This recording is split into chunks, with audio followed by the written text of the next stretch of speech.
Mu kaseera kano tuli mu kulaba nti ebibiina ebibinja ebyenjawulo awamu n'abantu ssekinnoomu bali mu kukola kyonna kyonna ekisoboka ekigenda okubatuusa mu kalulu k'omwaka gwa 2026 nga beeteefuteefu bulungi nnyo era nga bajja kuba bajjayo ekyo kye baagala.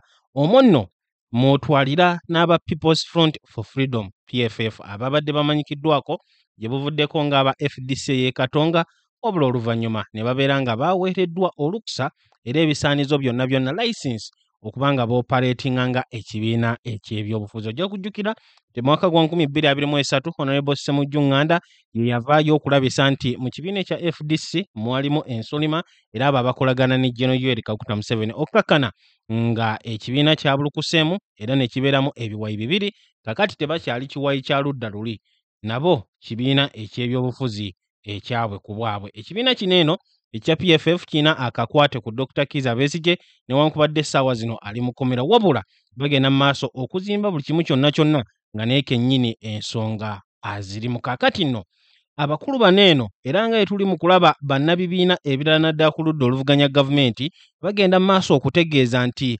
beeteefuteefu okukwatagana era n'okukolagana na buli muntu yenna ssekinnoomu, ekibiina kyonna oba ekiwayi eky'abantu kyonna kasita baba nga balina ekigendeerwa kye kimu nabo.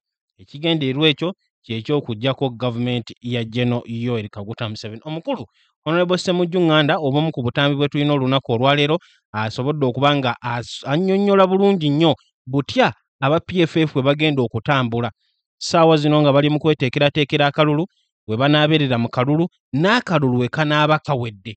Byonna Ssemujju nga omwogezi ow'ekiseera ow'ekibiina asobodde okuba nga abyogerako bulungi nnyo, wabula mu katambi kano tugenda kuba tukuba ttooki mu nkolagana ez'enjawulo ezirabika okuba nga zitandise okutondebwawo wakati wa PFF n'abantu ssekinnoomu awamu n'ebibinja ebyenjawulo ebyobufuzi. Wiiki ewedde aba PFF baasobola okusisinkana aba Alliance for National Transformation oba boyinza okuyita ANT abakulemberwamu Retired General Mugisha Muntu, era nga bano baasobola bulungi nnyo okuteeka emikono gyabwe ku ndagaano eyitibwa Memorandum of Understanding, ekitegeeza nti ebibiina byombiriri bigenda kuba bisobola okutuula ku mmeeza y'emu byogerezeganye bikubaganye ebirowoozo okulaba butya bwe basobola okukolagana obulungi ennyo era ki ekijja okubatwala mu maaso nga beetegekera akalulu k'omwaka gwa 2026. Wabula nga bwe kutegeezezzaako abakulu bano bagamba nti tebagenda kukoma kukolagana na bibinja byokka bya bufuzi wabula n'abantu ssekinnoomu. Era wiiki eyo ewedde twafunako amawulire agatutegeeza nti omukulu Dr. Lulume Bayiga abadde munnakibiina kya DP okumala ekiseera naye kyaddaaki agenda kuba asalamu eddiiro, era nyaga kutegeeza olunaku olwaleero asobodde okuba nga asisinkana abakulembeze ba PFF wali eri e Katonga ofiisi zaabwe we ziri ssaawa zino, era nga nyaga kutegeeza nti eno eringa reunion oba kuno kulinga okuddamu okukolagana naddala nti n'omukulu Erias Lukwago interim president owa PFF ssaawa zino yaliko ku ludda luli olwa Democratic Party n'omukulu kennyini Lulume Bayiga, wabula kaakati bombiriri bali sayidi eno eya PFF era ensonga bagenda kuba bazikwasaganya bulungi nnyo. Wabula okuvaayo kwa Dr. Lulume Bayiga kitegeeza nti ekibiina ekya Democratic Party ekikulemberwamu omukulu Norbert Mao kiri mu kwongera okufiirwa ababaka abawererako ddala ate abo abalina experience mu byobufuzi awamu ne mu nsonga nga bwe zitambula wano mu ggwanga erya Uganda. Obuzibu okusingira ddala bwava ku Delegates Conference eyali wali eri mu bitundu by'embalala ebbanga eriyiseeko emabega. Norbert Mao yasobola okuddamu okuwangula ekisanja kye ekyokuna okusinziira nti nno okuva mu mwaka gwa 2010 omukulu ono yabadde President General w'ekibiina kino ekya Democratic Party, wabula ku mulundi guno aba DP abawererako ddala nga Dr. Lulume Bayiga awamu ne Richard Sebamala mu batwalidde baavaayo ne bategeeza nti Norbert Mao kaakati ekibiina kyabwe yali yatandika dda okukitunda eri General Museveni awamu ne NRM era nga bamwagala abeere nga aviirawo ddala ensonga azireke zibeere nga zitambuzibwa nga bwe zirina okutambuzibwa independently mu kibiina ekya DP, ekintu omukulu Norbert Mao kyeyavayo n'agaana ng'agamba abakulu bano bye bavaayo okwogera tebabimanyi wabula yalowooza nti ekyo kyakola okwatagana oba okwogerezeganya n'aba NRM ng'ate waabakolera kyekimu ku ebyo ebigenda oyambako okulaba nga ate embeera mu kisawo eky'ebyobufuzi ekyukira ddala wano mu ggwanga erya Uganda. Wabula oluvannyuma lw'obutakkaanya obwo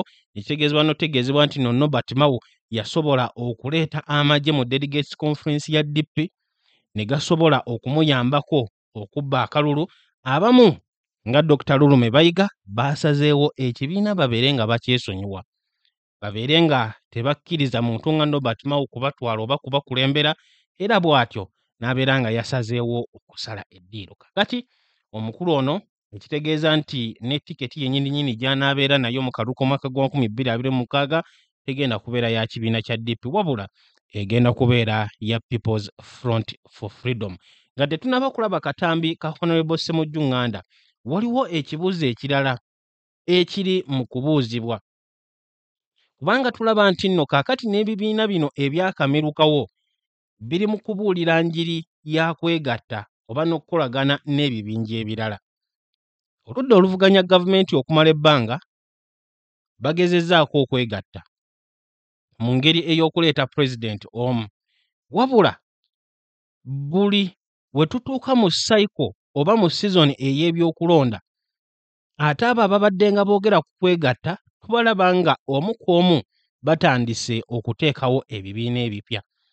Mu season eno tulabawo Democratic Front, ne tulabawo Ecological Party, tulabawo PFF ne gye buvuddeko Honorable Mubarak Munyagwa naye yategeezezza nga bw'ayinza okuleetawo oba nga bw'ali mu kufumba ekibiina ekikye ku bubwe kyagenda okuba nga aleetawo. Kakati ekibuuzo kiri nti mu kifo ky'abooludda bano oluvuganya gavumenti okuba nga bateekawo ebibinja oba ebibiina eby'enjawulo ate oluvannyuma ne beebuulira enjiri nga bwe bateekeddwa okukwatagana, lwaki bonna tebabeera mu kibiina kimu ogezaako okulaba nga babeera omuntu omu? Gwali ku mukutu ogwa Point Media UG. Ekibuuzo ekyo nja kusaba obeere ng'okirowoozaako, genda mu comment section obeere ng'otubuulira endowooza yo. Kakati tugenda mu katambi ak'omukulu Ssemujju Nganda, wabula okusookera ddala kankubuuzeeko osibye otya osuze otya olunaku olwaleero lwa Mande ennaku z'omwezi 7 omwezi tuli mu gwa 7 omwaka 2025. Weebale nnyo gwasobodde okuba ng'otambula naffe ekiseera kyonna, ate era mu kiseera kye kimu annyaniza oyo yenna yenna asobodde okuba nga atweyongako wano ku Point Media. Embeera yonna mu kisawo eky'ebyobufuzi, analysis awamu n'okumulungulira ensonga bw'ogenda okuba ng'obijja. Gwe kyolina okukola obukozi subscribing, ateekako notification bell wonna w'oli mu ggwanga erya Uganda oba okwetooloola ensi yonna. Buli kimu ojja kuba okitegeera ate buli kimu ojja kuba okimanyaako. Mu kiseera kye kimu njagala okwongera okujjukiza aba Fleming Streams bano nga ba software developing company abakutegeeza era bakujjukiza gwe wenna ali eyo ng'olina ensonga eyeekwatagana oba eyeekuusa ku software developing awamu ne software systems, batuukirire owona okubbibwa owona okuferebwa, babeere nga bakolako mu nkola ey'ekikugu, bakutuuseeko services ezisokagana n'omutindo ate ku bbeeyi eyeesaanidde. Ezimu ku projects ze bakwasaganya kuliko web awamu ne mobile applications, gwe yeetaaze modern websites, real-time systems oba customized dashboards, byonna bajja kuba babikolerako ddala bulungi. Ennamba yaabwe eri noti 7 noti 6 4 noti 4 5 noti 0700 640 450. Eba Fleming Streams batuukire nkakasa buli kimu kijja kuba kikutambulira bulungi. Kakati aba PFF nga bwe nkutegeezezza balambuludde bulungi nnyo nga bayitira mu Honorable Ssemujju Nganda butye bagenda okukwasaganya ekisaawe eky'ebyobufuzi mu kibiina kyabwe ekyo.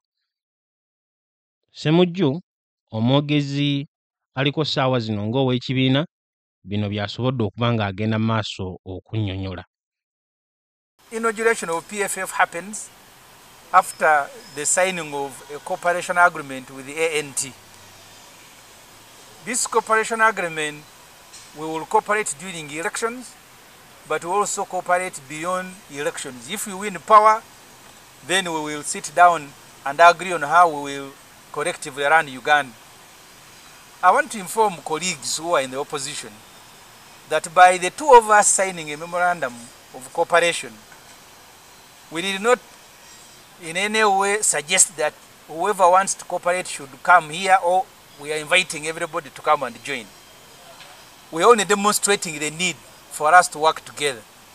If there are other people who think we should work together, let them not feel bad that those fellows just decided to unite and work, where we will be ready to receive any invitation from anyone, but we'll also be issuing invitation to other people.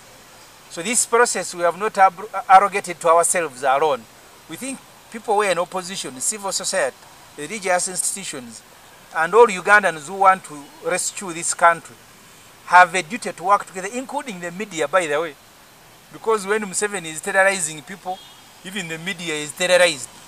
So we are in this together. So everybody, please, we need to aggregate our energy and work together to rescue Uganda. So we only began on the journey. We want to work with everybody. It is not our journey. We are just participants in that journey. So that's what we wanted to communicate to the country.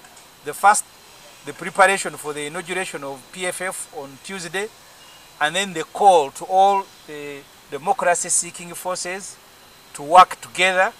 For us, we have started the journey. We invite everybody else, or we can be invited by some other institutions, whether they are religious, whether they are... And by the way, we are not only talking to parties, we are also talking to individuals and groups, because we think we need the energy of everybody to rescue Uganda, because we will not be running two programs concurrently.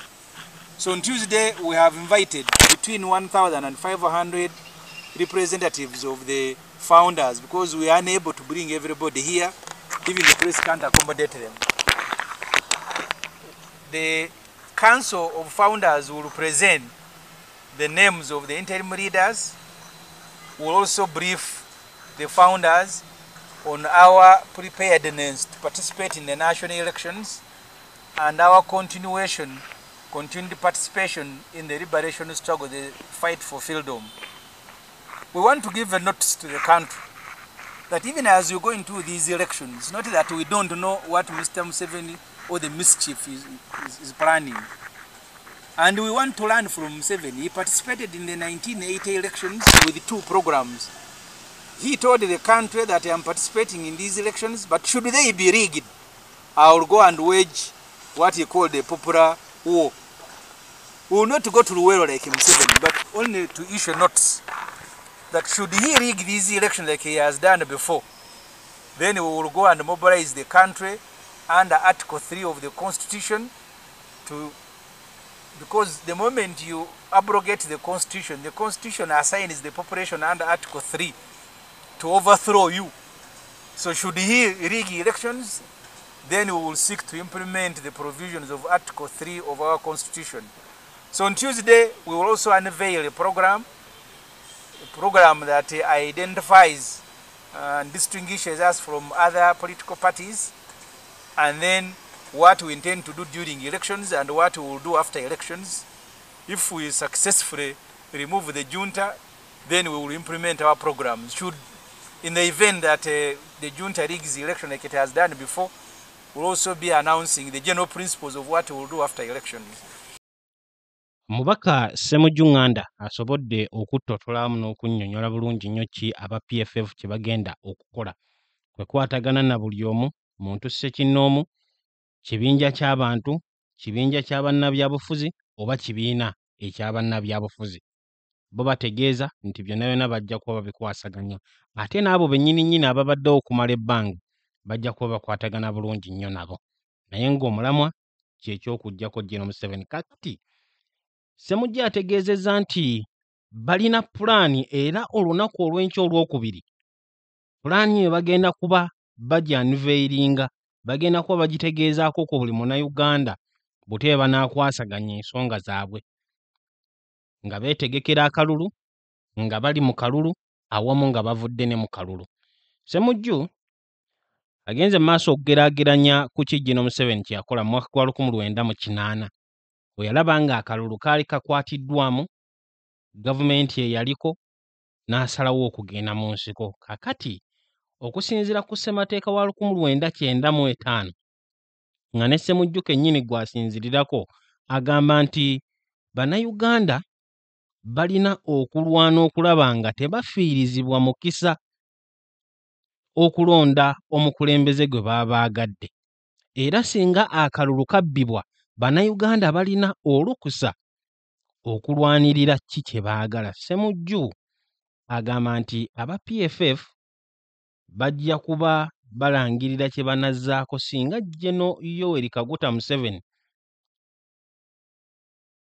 anaagezaako okubba akalulu kaabwe.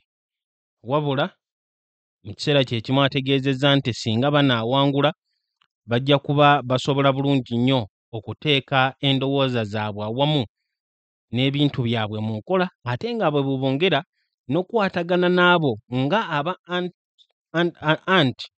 Alliance for National Transformation be baasobodde okukola nabo Memorandum of Understanding, babeere nga batambulira wamu era okulaba butya bwe basobola okutwala eggwanga lino erya Uganda mu maaso. Kakati mu bufunze ebyo Ssemujju awamu ne PFF bavaayo okutegeeza nti bibagenda okuba nga bakola. Katulindiire okulaba ki kye banaaba balangirira olunaku olw'enkya era butya bwe kinaalabika oba bwe kinaawulikika eri bannayuganda. Naye ng'ekibuuzo kyo kikyali ab'oludda oluvuganya gavumenti ddala mu butuufu kinaatuuka ekiseera ne babeera nga bali ku mmeeza y'emu nga tewakyaliwo bibiina bya bufuzi wabula nga bali mu ntuumu era nga bavaamu eddoboozi limu okulaba nga basiguukuula General Museveni oba nedda. Kubanga ssaawa zino olaba aba Democratic Front bagamba nti beetegefu okwogera ne muntu yenna wabula jjukira nti nno nabo bennyini baakajja babeere nga bateekawo ekibiina ekyo nga kipya nnyo. Tebaagenze kukwatagana na muntu mulala, bo baakozeewo kyabwe. Aba PFF oluvannyuma lw'okufuna obutakkaanya mu FDC tebeegasse ku kibiina kyabaddewo DPNUP oba ekirala kyonna oba UPC, wabula nabo baatandiseewo kyabwe.